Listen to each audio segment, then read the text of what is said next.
சகலத்தையும் செய்ய வல்லமையுள்ள தேவனாகிய கர்த்தருடைய நாமத்தில் உங்களை நான் ஆசீர்வதிக்கிறேன். என் அன்பின் வாழ்த்துக்கள். கர்த்தருக்கு பிரியமான பிள்ளைகளே, எல்லாவற்றுக்கும் மேலான நன்மைகளை கர்த்தர் உங்கள் வாழ்க்கையில் இந்த புதிய நாளில் செய்வாராக. ஆமேன். வாங்க இன்னைக்கு நம்ம தேவனுடைய வார்த்தைக்கு கடந்து போகலாம். இன்றைக்கு நான் ஒரு விஷயத்தை உங்களுக்கு நல்லா புரிய வைக்க போகிறேன். தயவுசெய்து என்னோட கூட கவனமாயிருங்க. ஜஸ்ட் 2 minutes தான்.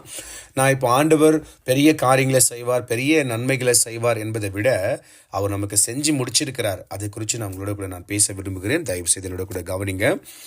புலம்பல் புஸ்தகத்தில் 3:22 இவனமாக சொல்லுது, நாம் நிர்மூலம் ஆகாமல் இருக்கிறது கர்த்தருடைய கிருபை, அவருடைய இரக்கங்களுக்கு முடிவே இல்லை. ஆமென். எத்தனை பேருக்கு புரிஞ்சிச்சு?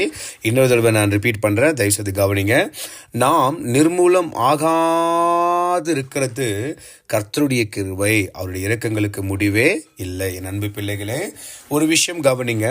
நம்முடைய வாழ்க்கையில் நாம் நிர்மூலம் ஆயிடணும், நம்ம இல்லாமல் போயிடணும், நம்முடைய வாழ்க்கையில் எதுவுமே இருக்கக்கூடாது, நடுத்தருவுக்கு வந்துடணும் அப்படின்னு அநேக ஜனங்களும் நினைக்கிறது உண்டு. அதே போல் கண்ணுக்கு தெரியாத தீய சக்திகளும் அந்தகாரங்களும் நம்ம வளர்ச்சி ஆகக்கூடாதபடிக்கு நம்ம எல்லாத்தையும் விட்டுட்டு மறைத்து போகணும் என்பதை தான் அந்த தீய சக்தியில் கூட எண்ணங்கள் கூட. ஆனால் இன்றைக்கு நாம் இன்னைக்கு உயிரோடு இருக்கிறோம். இன்றைக்கி நான் இந்த வார்த்தை உங்கள்கிட்ட பேசிட்டு இருக்கிறேன், நான் உயிரோடு இருக்கிறேன், நீங்கள் அதை கேட்டுட்டு இருக்கிறீங்க, நீங்கள் உயிரோடு இருக்கிறீங்க. பாயிண்ட் 1. பாயிண்ட் 2, நாம் நிர்மூலம் ஆகலை, யார்கிட்டையும் போய் நம்ம கையேந்தி நிற்கிற நிலைமையில் கர்த்தர் நம்மளை வைக்கல. எல்லாத்துக்கும் மேலே 3 வேளை சாப்பாடு நமக்கு இருக்குது, போட்டுக்கொள்ள உடை இருக்குது, தங்கிக்கொள்ள வீடு இருக்குது, ஒரு வேலை இருக்குது, ஒரு வியாபாரம் இருக்குது, ஒரே ஒரு காரியம் நம்முடைய வாழ்க்கையில் இருக்குது. அப்போது இதெல்லாம் இல்லாத கூட ஜனங்க ரொம்ப பேர் இருக்கிறாங்க. ஆனால் இன்னைக்கு நம்முடைய வாழ்க்கையில் நாம் நிர்மூலம் ஆகாமல் நம்ம பிள்ளைகளோட, நம்ம குடும்பத்தோட, கணவன் மனைவியோட, அம்மா அப்பாவோட எல்லாரும் சகலமாய் நம்ம வாழ்ந்து கொண்டு இருக்கிறோம். அப்போது நீங்கள் இது ஒன்று நினைக்கணும், இதுவே உங்களுடைய வாழ்க்கையில் மிகப்பெரிய நன்மை. அப்போ இந்த புஸ்தகத்தில் அவர் சொல்கிறார், எரேமியா, அவர் இரக்கத்துக்கு முடிவில்லைன்னு சொல்லி. எஸ் லார்ட், அவர் இரக்கத்துக்கு கண்டிப்பாக முடிவே கிடையாது. அவர் எல்லாவற்றுக்கும் மேலானவர். அவர் மற்றும் இரக்கம் நம்ம மேலே வச்சிருக்கிறதுனால தான் நாம் இன்னைக்கு வாழ்ந்துட்டு இருக்கிறோம்.